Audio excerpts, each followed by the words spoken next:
안녕하세요. 반갑습니다. 최사범입니다. 많은 분들이 재미있게 시청해 주셔서 너무 감사합니다. 최근에 올렸던 영상들, 이제 수가 많은 사주, 금이 많은 사주, 또 목이 많은 사주는 어떤지, 또 토가 많거나 했을 때 어떤지에 대한 내용들을 설명을 드렸죠. 저희가 어떻게 보면 이 오행의 구조라는 것은 삶의 양식이기도 하고 나의 재능 개발이기도 합니다. 어떠한 자질을 가지고 어떠한 능력을 개발하고 펼쳐내면서 살아가는지에 대한 의미가 바로 이 음양오행 안에 담겨 있는데요. 오늘은 그 전체를 조금 정리를 한번 해드릴까 합니다. 오늘은 오행 총론을 주제로 한번 왜 그렇게 오행이 탄생을 하게 되고 그 오행에 따라서 만물이 생장성멸이라고 하는 이 순환을 어떻게 구성하며 돌아가고 있는지 그 오행에 대한 부분을 설명드리도록 하겠습니다. 오늘의 주제는 바로 오행 총론입니다. 오행 총론, 즉 만물의 탄생에 대해서 설명드리도록 하겠습니다. 저희가 태초에는 하나의 기운이 있었다라고 얘기를 합니다. 그리고 이 하나의 기운이 빅뱅에 의해서 혹은 천지창조에 의해서 분화가 됐죠. 만물이 이제 움직이기 시작을 합니다. 그러면 첫 번째로 태극이라고 하는 하나의 기운이 음양에 의해서 변화가 생기게 됩니다. 이때부터 움직임이 나타나게 되죠. 그래서 처음에는 하나의 기운이었다가 이게 양극으로 나뉘게 됩니다. 그것이 바로 음양에 의해 이제 움직임, 생명력이 나타나게 되죠. 그것을 우리가 음양으로 나뉘어서 설명을 하게 됩니다. 하나는 양의 기운이고 하나는 음의 기운이다. 이 양과 음의 기운에 의해 만물이 이제 순환을 시작하게 됩니다. 만물이 순환을 하면서 따뜻한 양의 기운과 차가운 음의 기운이 지구라는 토와 만나서 습기를 만들게 되고 습기를 걷어가는 현상이 나타나게 되죠. 그렇게 해서 만물이 탄생하게 됩니다. 그 탄생된 만물을 목과 금이라고 하죠. 그 단계를 한번 설명드려 보도록 하겠습니다. 하나의 기운이 둘로 나뉘어서 양과 음이라고 하는 기운으로 나뉘게 됩니다. 양의 기운이라는 것은 드러난 모습이고 음의 기운이라는 것은 감춰진 기운을 뜻하는데요. 이 양과 음으로 우리가 양의 기운을 따뜻함이라고 하는 병화라고 표현을 합니다. 음의 기운은 차가운 기운을 뜻하는 임수로서 표기를 시작하게 됩니다. 즉, 양의 기운은 만물을 키우는 기운이라면 음의 기운은 만물을 걷어들이는 기운을 뜻하죠. 이 양과 음으로 나뉘었던 이 우주의 기운이 지구라고 하는 토를 만나게 됩니다. 토를 만나서 이제 따뜻한 양의 기운은 개수라고 하는 습기를 땅으로부터 끌어올리게 되고 임수라고 하는 한한 기운, 차가운 기운은 이 습기를 다시 거두어서 건조하게 만듭니다. 그것을 우리는 정화라고 표기를 합니다. 이렇게 양과 음의 기운은 습도를 끌어올리고 습도를 걷어들이는 현상을 통해 만물이 생장, 성멸을 하게 되죠. 그러면 따뜻한 양의 기운이 습기를 끌어올려서 만물을 탄생시킨 것을 목이라고 하고 그 목을 음과 양으로 나누니 그것을 간목, 을목이라고 했습니다. 또한 임수라고 하는 차가운 기운이 습기를 거두어 들여서 그것을 금을 만들게 되죠. 그것을 경금, 신금이라 합니다. 이렇게 해서 만물이 기운이 탄생하게 된 거죠.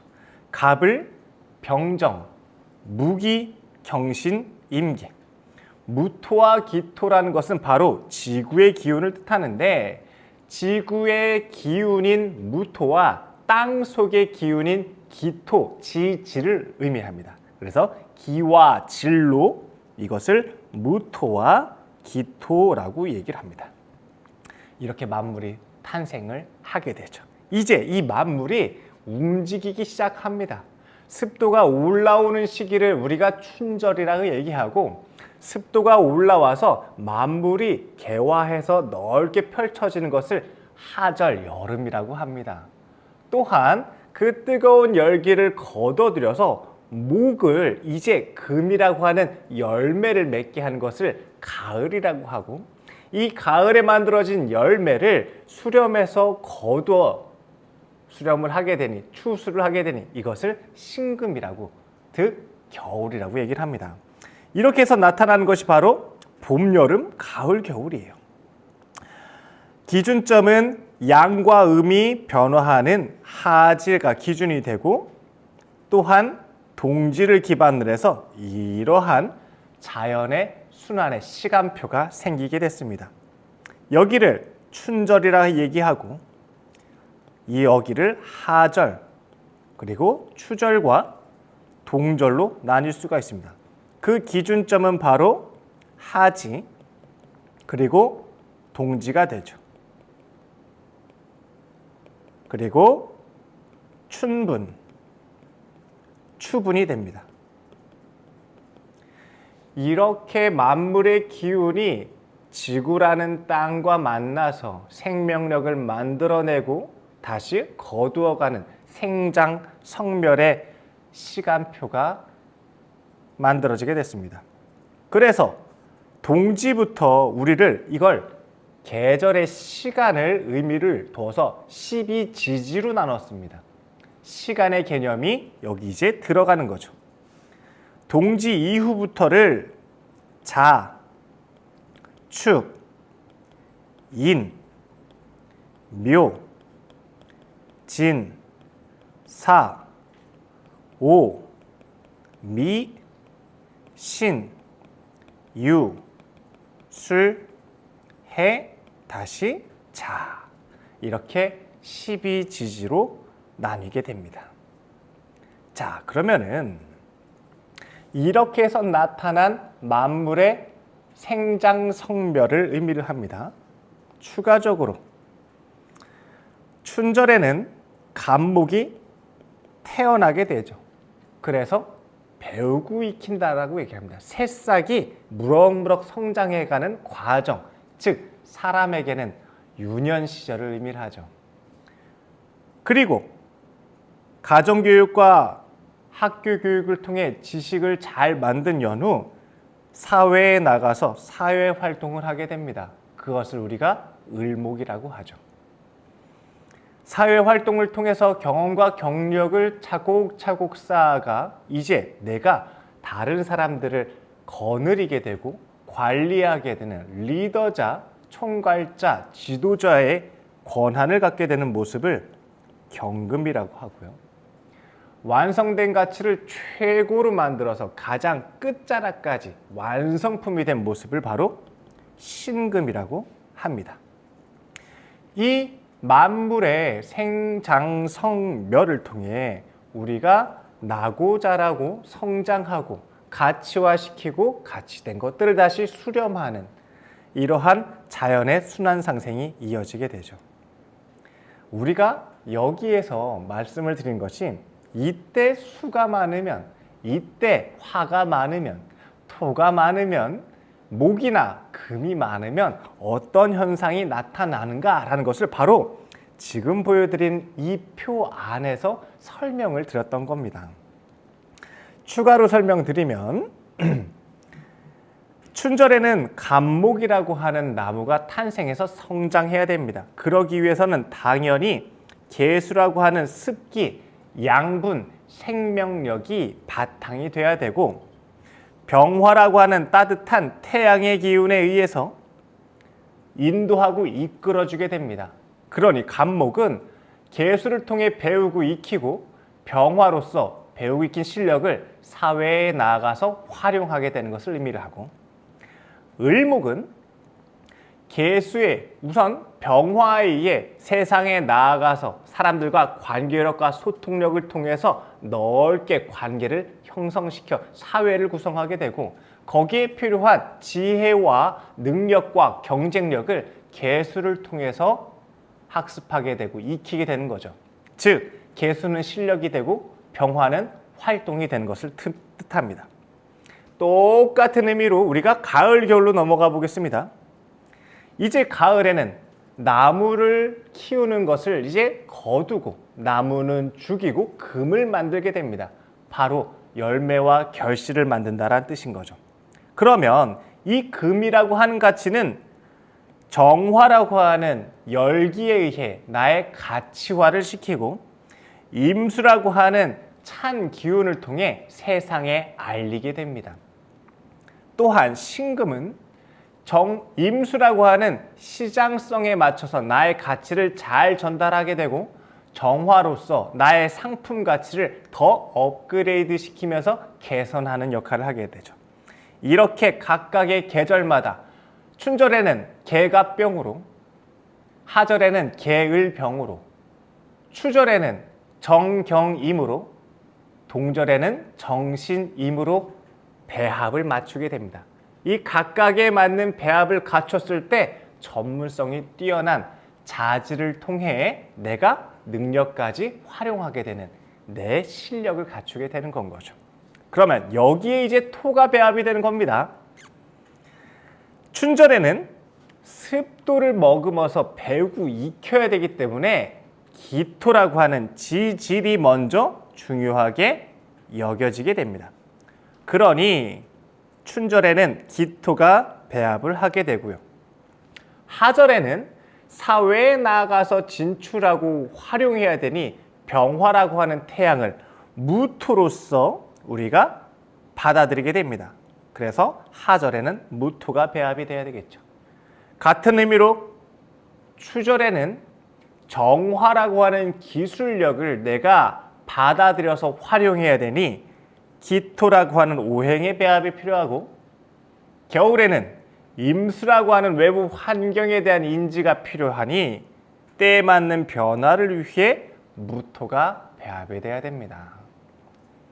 이때 춘절에 기, 개, 갑, 병으로 나의 자질과 재능을 인식하고 배우고 익혀 세상에 나아가 활용을 하게 되는데, 이때 기토가 아닌 무토로 배합되면 내가 배우고 익히는 시기에 무토로서 세상을 인지했으니 배우고 익히는 것을 등한시하고 세상에 먼저 나아가게 된 모습입니다. 그러니까 지식개발보다는 현장형, 노동형, 의식주 산업에 종사하게 되는 것을 의미를 하죠.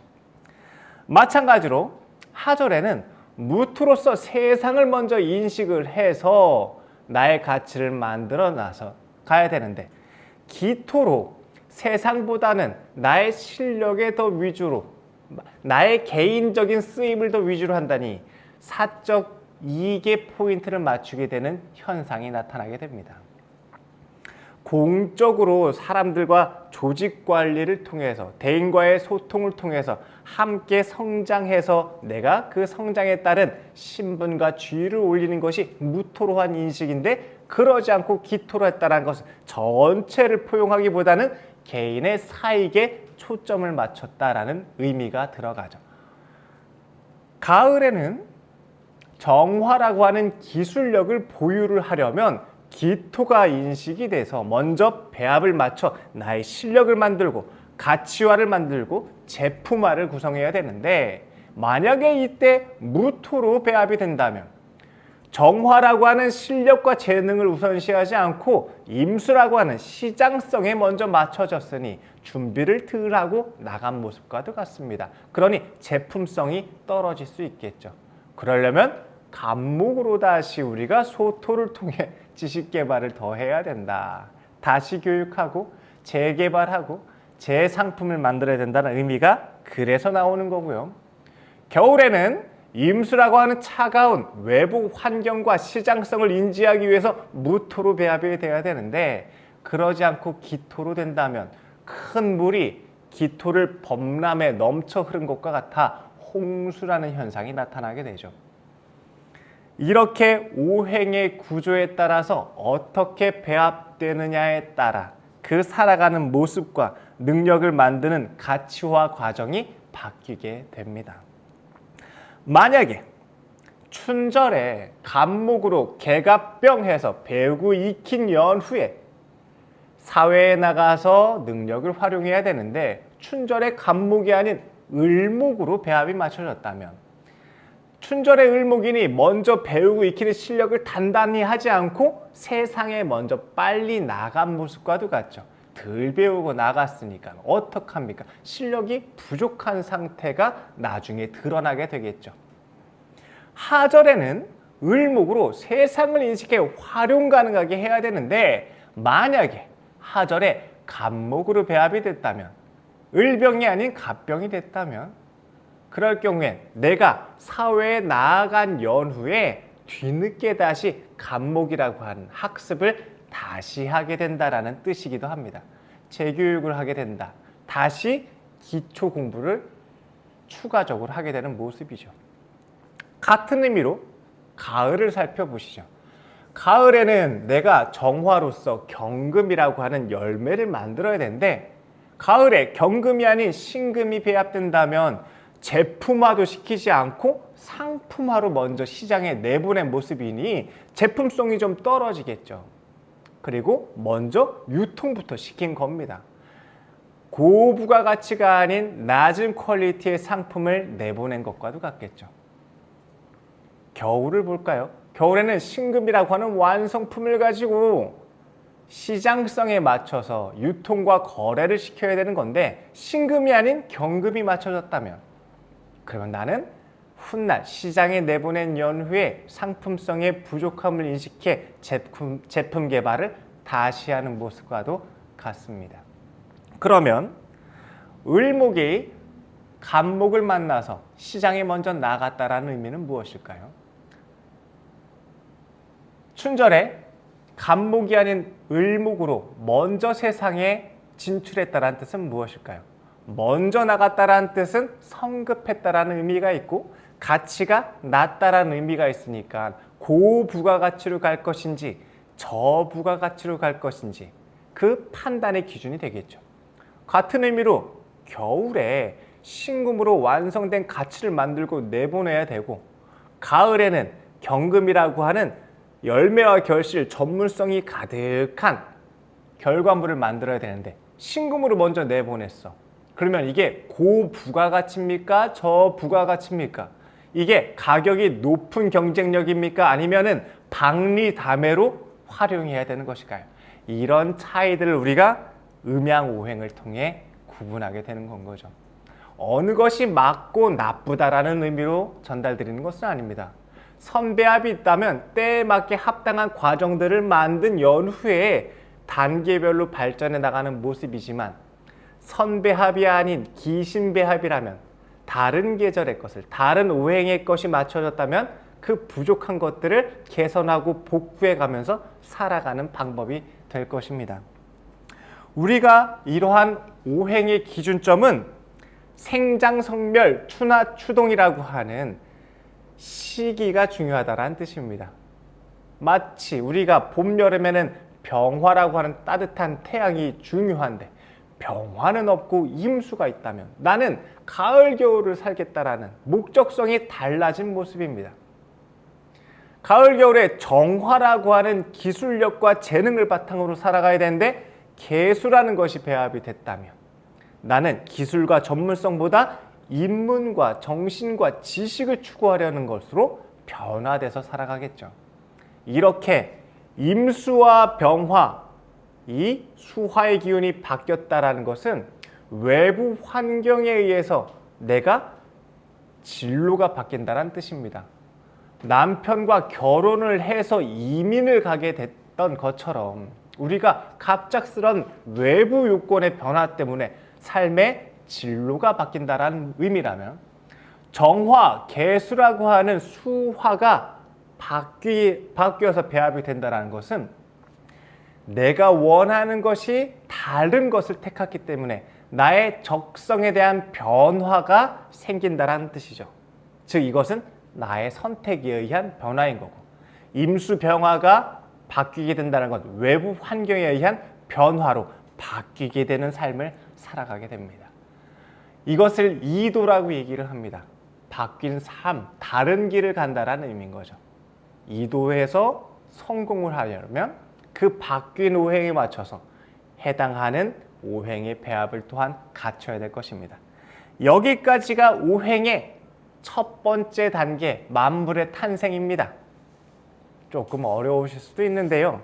한번 편안하게 생각을 해보자고요. 지구, 우주에는 원래는 두 가지의 기운으로 탄생을 하게 됩니다. 양의 기운과 음의 기운. 이제 양이 구분이 되었으니 이것이 움직이기 시작합니다.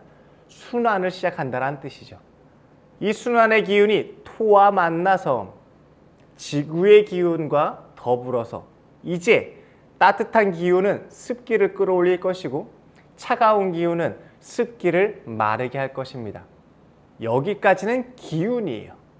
그러면 병화의 따뜻한 기운이 습기를 끌어올려서 땅을 뚫고 올라오는 모습을 목이라고 했던 거고, 임수의 차가운 기운이 습기를 걷어들여서 압축시켜서 함축해가지고 최종적으로 가치화를 만드는 것을 금이라고 했던 겁니다. 이렇게 만물의 모양은 목과 금을 통해서 판단할 수 있게 되고, 그 원인이 되는 만물의 기운은 수와 화 그리고 토의 배합을 통해 나타나게 되겠죠. 현실화되는 것이냐 아니냐를 판단하게 됩니다. 그리고 이것이 바뀌어서 만나게 되면 간목이 있을 자리에 을목이 있거나 경금이 있을 자리에 신금이 있거나 기토가 배합될 자리에 무토가 있거나 임수가 있어야 될 자리에 병화가 있거나 이렇게 섞이게 되죠. 우리는 그래서 다양한 삶의 모습들이 세상 만사가 돌아가고 구성되어 있는 것 같습니다. 그 기준점을 판단하는 것이 바로 음양오행입니다. 여기서부터 시작하는 겁니다. 이 한 단계 한 단계를 차근차근 이해를 하고 변화된 것들을 하나씩 알아가면서 이게 삶에 어떻게 나타나는지를 유추해 볼 수 있는 궁리의 시작이 될 것입니다. 오늘은 여러분과 함께 오행에 대한 전체적인 총론을 다뤄봤습니다. 만물의 탄생과 생장성멸의 순환상생 구조라는 것을 말이죠. 이 시간이 여러분의 공부에 도움이 되시길 바랍니다. 조금 내용이 깊고 조금 어려울 수는 있는데요. 이 영상을 조금 더 여러 번 생각해 보시고 많이 참고하시고, 그리고 기존에 했던 영상들을 이 내용을 바탕으로 수가 많을 경우에, 토가 많을 경우에, 목이나 금이 많을 경우에 이 기반을 바탕으로 제가 풀이를 해드린 거기 때문에 이 영상이 참고를 하신다면 도움이 될 것입니다. 오늘은 오행총론에 대해서 말씀드려봤습니다. 공부에 도움이 되시길 바랍니다. 감사합니다.